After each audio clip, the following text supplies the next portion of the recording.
Hey everyone, I hope this finds you safe, healthy, and I know it's hard times right now with everyone being self-quarantined. I posted a couple of days ago, let me introduce myself first. I'm Donna with Revive Vintage.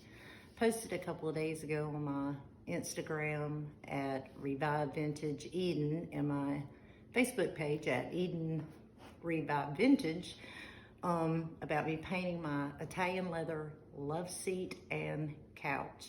Well, I put the first coat on my love seat already, and I didn't take the tacks off, which I wished I had. I did down here on this arm already. I went back and took them off, found it much easier, but I found it time consuming to take these tacks off. So I've decided not to take the tacks off the rest of it. I'm gonna go through with a smaller brush and do all the detail work.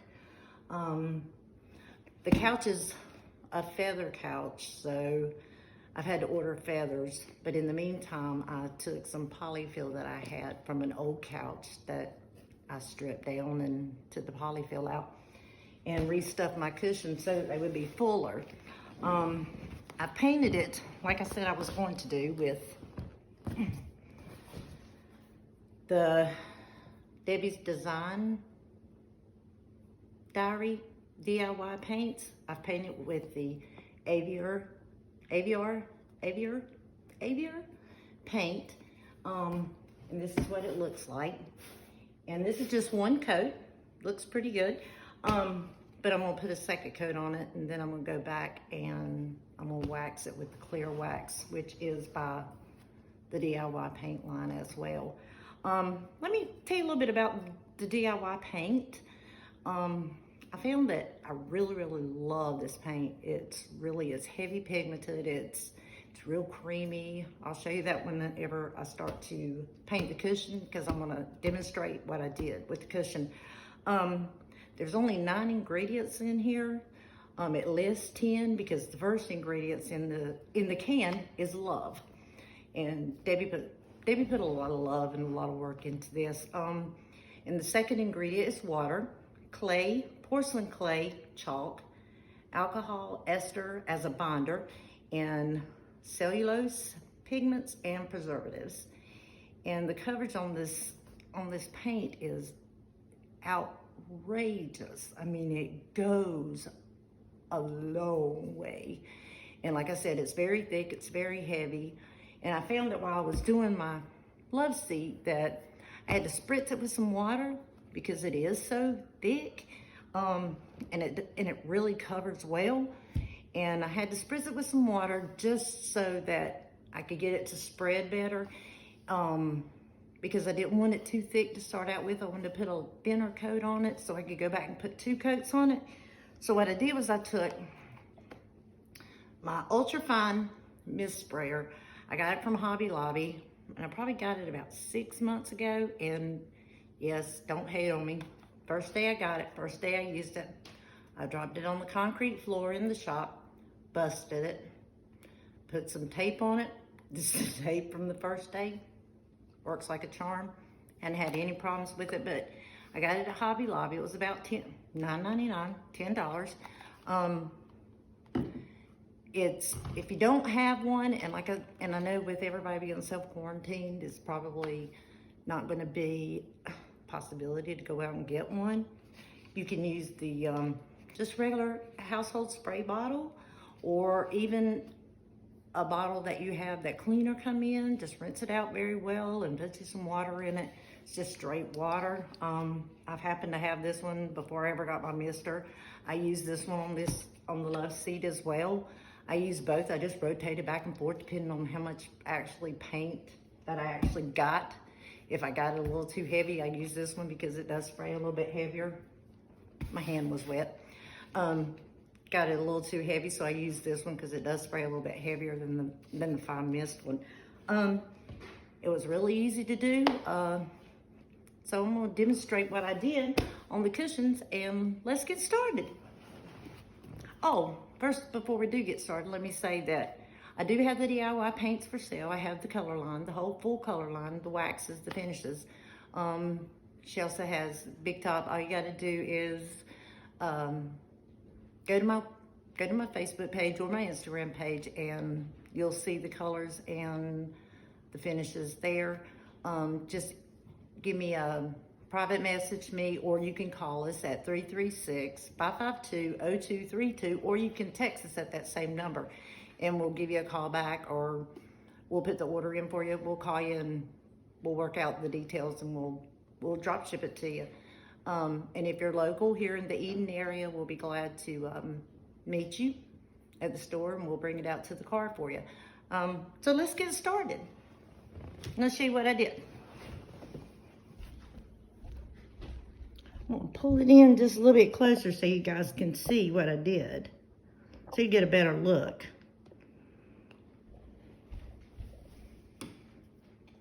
I'm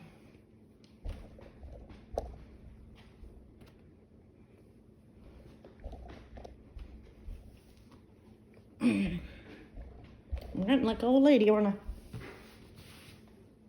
My brush is, if you can see it, still got paint on it from a couple of days ago when I started the couch.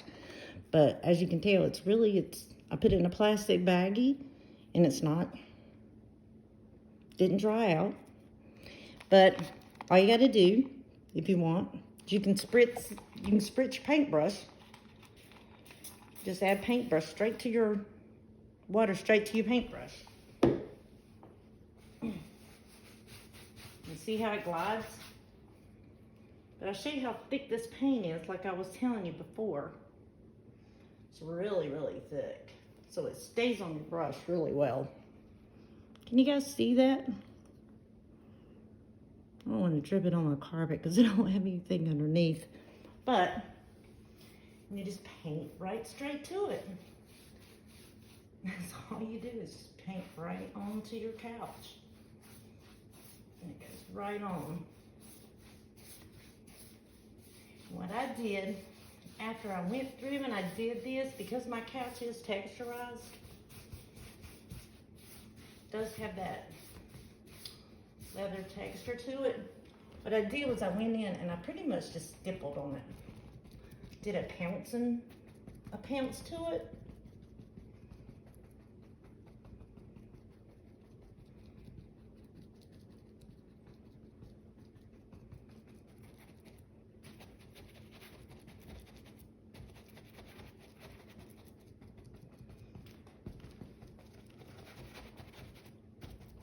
To get down into the crevices as well.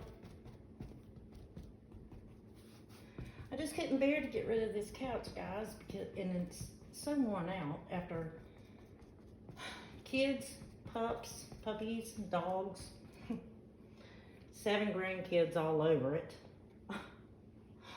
along with the dogs, on top of them on it. It's just, it's just worn, but I love this couch. It's so comfy, and I couldn't bear to get rid of it. So I thought, well, why not paint it and change the color of it? I was going to do it the same color that it is. I thought about doing that, and my hubby said, no, do it something different, do a different color. So I opted for the green, the aviar, and then when I started, he was like, no, not green, no. And then when he saw it, he was like, oh my God, I love it. It really looks good. Because I'm going with blues and grays in here because we're redoing it. And so the green just really looks good. But now I have a problem because it doesn't match the green that's in my carpet. So now it works out really good because now I get to get new carpet. Yay! So it's a win-win. I'm gonna get my mister bottle just so I can show you what I was talking about with the mister earlier. How it'll just smooth it out whenever you put the water on it. See how it just smooths it? Now see where it's starting to dry here? It'll reactivate itself. Once you wet it, it reactivates. that's what's so great about this paint. And it's so easy if you're using more than one color. It is so easy to blend colors. It just makes it, oh my gosh, guys, it's a dream. It really is. I've worked with a lot of paint because I've painted furniture, I guess, for almost 20 years. I've been redoing furniture. And this stuff, I mean, I've even gone to the point where I've made my own paints. And I mix all my colors. I do. I have a bad habit. If I have a color that I really I see somewhere and I like, and it's not it's not in the color, Debbie doesn't offer that color, or either before I started carrying Debbie's line, because I just started carrying her line, guys. And if I couldn't find the color, I was forever studying the color and looking at it and looking at what the underlying color was, and I just mixed it. I mixed it myself. And that's one thing I do, is I mix colors. I always mix color. And if I see a lavender color or any color, a blue or whatever, if I'm out and about and I see it and I like it, I'll take a picture of it and I'll come back and I'll make it. I will come back and make the color. And I mean, 3 primary colors is, you know, you got your 3 primaries, and you can make any color when you have your primaries. And you go to your secondary color, and then you just continue on from there. And it's just so easy to do, guys. It really is. And once I get these love seat completed, which I'm gonna have this thing completed tonight. I won't have my couch completed tonight, that's for sure. But I will have this love seat done tonight, guys. I'm hoping anyway. And then I'm gonna have to let it dry at least 24 hours. I may let it dry for 48 before I go in and put, well, that's a lie, guys. I just lied to y'all, and I didn't mean to. I really didn't mean to lie, because I'm going to end up putting a second coat on here. So once I put my second coat on, I'm going to let it dry for about 48 hours, and then I'm going to go in and I'm going to put the clear coat of wax on it and see how I like the wax. And if I don't really like the wax, I may go in and do the Big Top, which is another product by Debbie, which is what I used. If you follow me on Instagram or Facebook, the black chair that I'm doing that has the flowers on the sides, that has the Big Top on it. And so if I don't like what this is, which I don't want a high gloss either, so I'm probably gonna do the clear wax. So what I'll probably do, if I don't like that, then I may go in and put the Big Top. I don't know yet. I'll do it on the back of the couch just so I can tell and see which one it is that I really like. And then I'll go back and decide. Then once I decide, I'll go from there. But, and this is it, guys. I mean, you saw how simple it was. It's very easy, very simple to do, not hard at all to do at all. If you have any questions, just comment and I'll get back to you and answer any questions that you have. Be more than happy to answer any questions you have. And either on the paints, and like I said, or even on the technique, anything, any questions you have. There's no stupid question. Just feel free to ask, and I'll be glad to answer them, and then we'll go from there. And I think what I'm going to do after this is I'm going to, a couple weeks ago, I did a couple of, spent about 4 days doing some thrift hauls at Habitats and some Goodwills and things like that. And I did a couple of estate sales, and I got a few pieces. So I thought maybe what I'll do is after this is I'll maybe do some demonstrations on some things that I got, and show y'all some of that, and show y'all how to turn some stuff that you find or some stuff that you have into some different stuff. I mean, don't throw it out, reuse it, just change it, change everything, change it up, and you've got a new piece. Ain't no reason to throw it out, especially if it's still good. So this is it for the now, guys. And I appreciate you watching. Thanks. Stay safe, stay healthy. And like I said, if you have any questions, need any help, just comment below. Thanks. Bye, guys.